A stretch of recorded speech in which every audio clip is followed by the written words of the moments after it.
첫 번째 소식입니다. 경찰이 고유정의 의붓아들 살해 피의자로 사건을 검찰에 송치했습니다. 7개월에 걸친 수사 끝에 고 씨가 5살 난 의붓아들을 살해한 걸로 결론낸 것인데 초기 부살 수사 논란은 여전히 수그러들지 않고 있습니다. 황정원 기자의 보도입니다.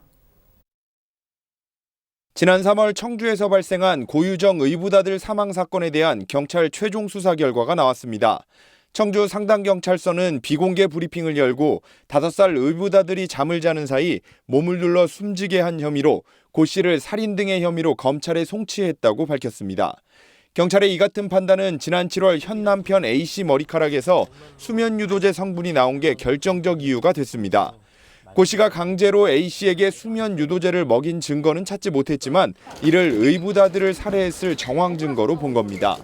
실제로 고 씨는 지난해 11월 A씨 사이에서 임신한 첫 번째 아이를 유산한 뒤 제주 한 병원에서 수면 유도제 처방을 받은 것으로 드러났습니다.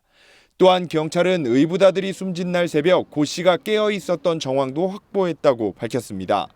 다만 반년 넘게 수사가 진행된 이유에 대해서는 가정 내에서 어린아이 변사체가 발견됐고 목격자나 CCTV가 없었기 때문이라고 전했습니다.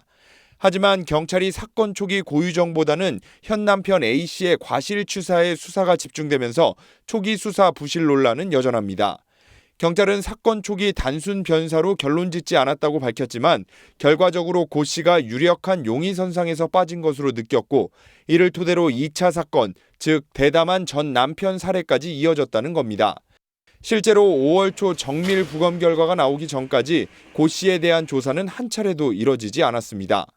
경찰이 다수의 정황 증거 등을 바탕으로 고유정이 의붓아들을 살해한 것으로 최종 결론 내린 가운데 고 씨는 혐의를 완전히 부인하고 있어 향후 재판 과정에서 법적 공방은 불가피해 보입니다.